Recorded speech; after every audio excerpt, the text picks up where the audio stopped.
Good morning बच्चों। आज हम पढ़ेंगे पाठ 3 है हमारी व्याकरण का मात्राओं के बारे में। तो ये आपने पहले भी पढ़ा होगा मात्राओं के बारे में। जो हमारे स्वर हैं उनका प्रयोग हम मात्राओं में करते हैं, उनका दूसरा रूप होता है मात्रा। ठीक है, तो चलिए हम अपने पाठ को पढ़ते हैं।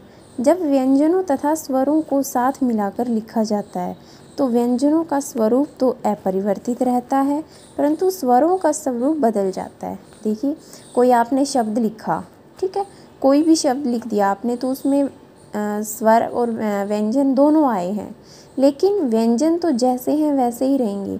ठीक है, व्यंजन कैसे लेकर ग तक जैसे भी हैं वैसे ही रहेंगे, लेकिन जो स्वर हैं वो उन व्यंजनों में क्या लग जाएंगे, मात्रा के रूप में लग जाएंगे। जैसे कि यहाँ हम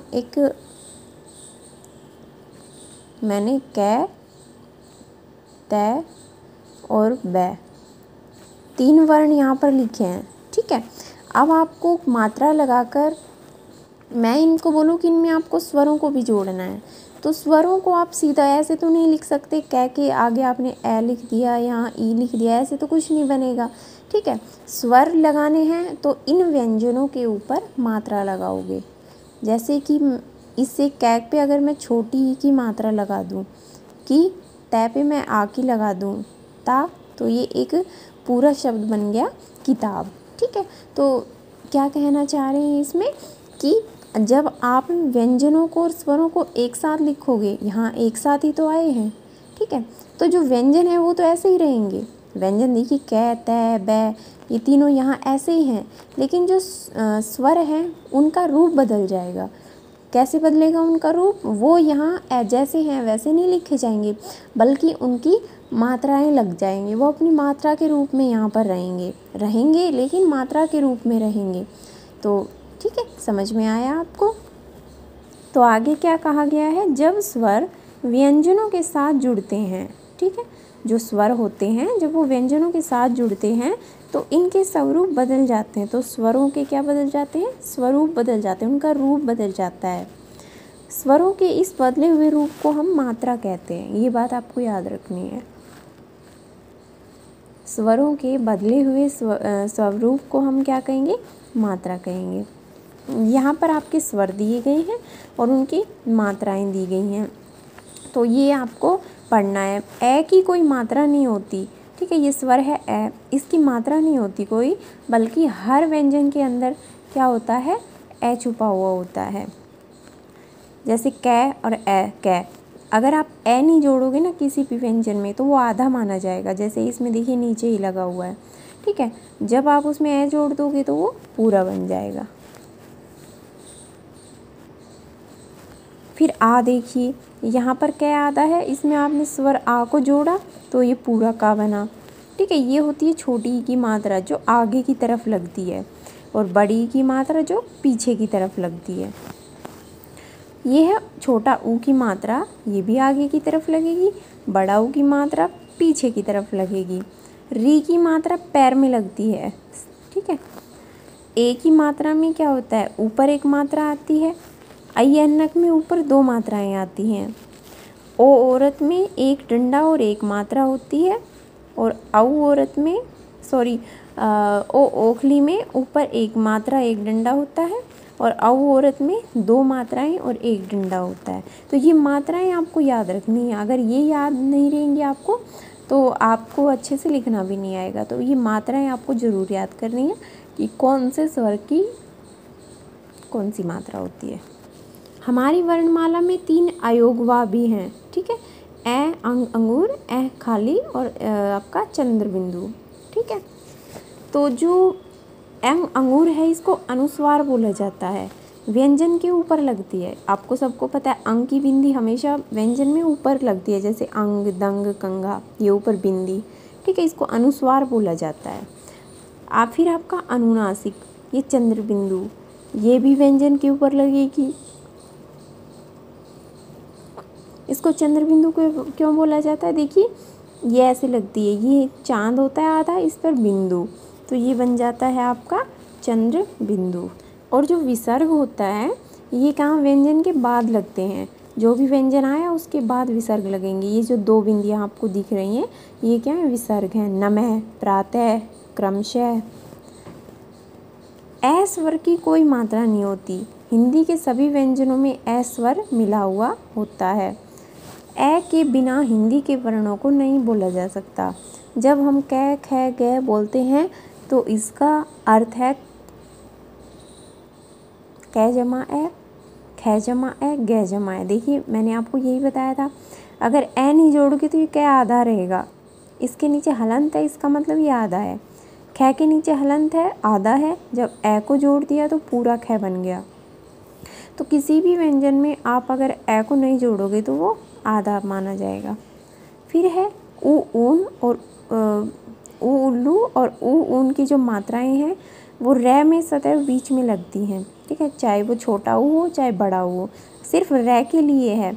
अगर रै आ रहा है तो वो बीच में लग जाएंगी।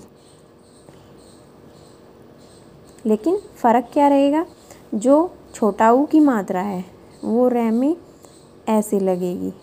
ठीक है, और जो बड़ा ऊ की मात्रा है वो ऐसे लगेगी। तो ये आपको याद रखना है। आ, बड़ी ई, ओ तथा औ की मात्राएं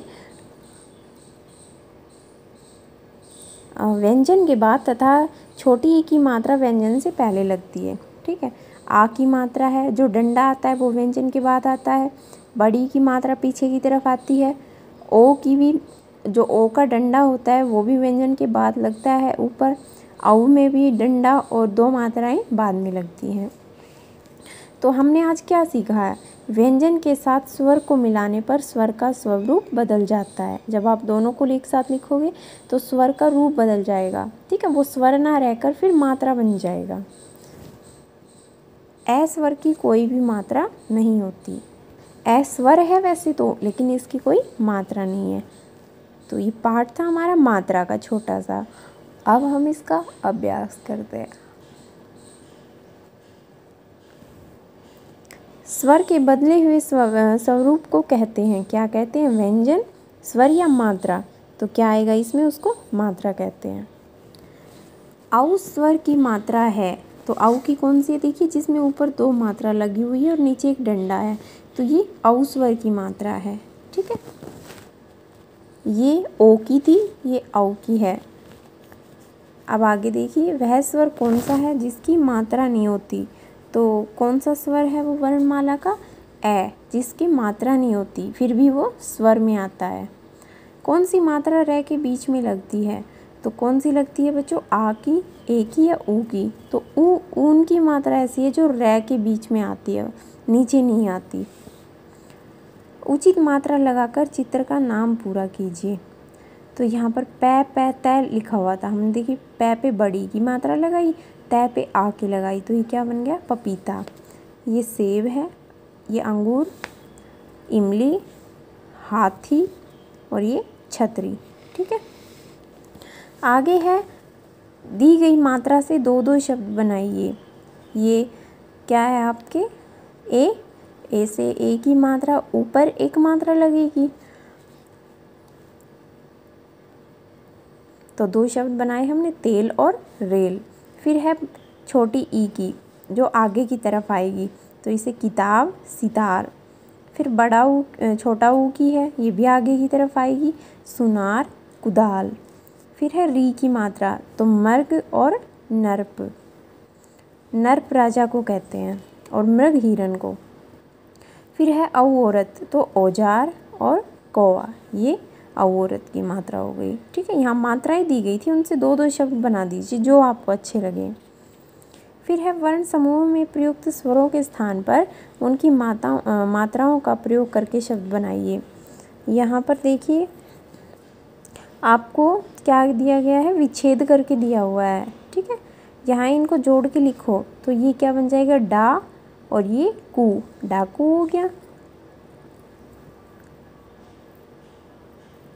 ये कै, इसके छोटी की मात्रा लगाओ की, और ये ला, किला। अब देखिए थे में ए की मात्रा जोड़ दो, थे, सॉरी आई है, आई एन की मात्रा जोड़िए, थई और ला, थैला। फिर है ग जमा ओ, तो गो, और भै में ई की मात्रा भी, गोभी। ये आपका क्या है, घै में री जोड़ दो, घृ, और अणै में आ जोड़ दो, ना, घृणा।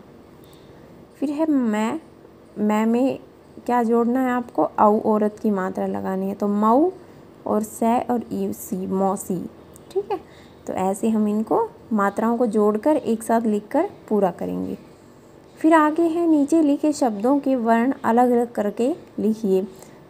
तो यहाँ देखिए जैसे आराम है, तो क्या इनको तो आपको जोड़ के लिखना था और यहाँ आपको तोड़ के लिखना है।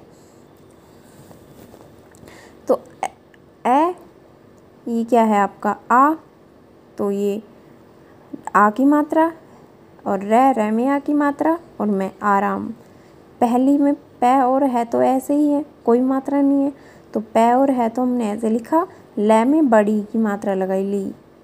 अब देखिए बै, कै, और रै में बड़ी की मात्रा, बकरी।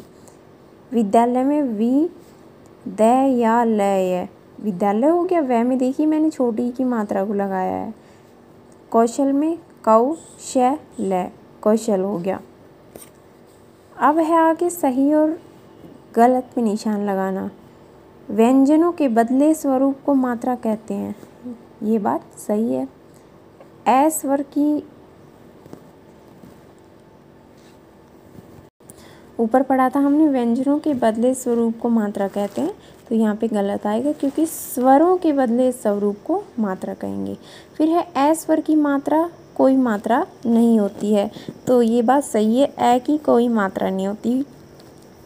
फिर है ई, छोटी ई की मात्रा व्यंजन से पहले लगती है, ये बात भी सही है। मात्रा को चिन्ह भी कहते हैं, ये बात भी सही है। अब आते हैं आपके प्रश्न उत्तर। पहला है मात्रा किसे कहते हैं, तो स्वरों के बदले स्वरूप को मात्रा कहते हैं। ठीक है, स्वरों के बदले स्वरूप को क्या कहेंगे, मात्रा कहेंगे। ई तथा री की मात्रा से बनने वाले दो दो शब्द लिखिए।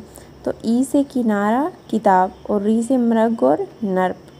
ठीक है, तो ये हमने क्या किया, अपना अभ्यास पूरा किया है। इसको हम भरेंगे और जो प्रश्न उत्तर हैं दोनों, वो अपनी कॉपी में करेंगे। तीनों पाठों के जो प्रश्न उत्तर हैं, सिर्फ प्रश्न उत्तर, उनको कॉपी में करेंगे और सारा काम अपनी किताब में करेंगे। धन्यवाद।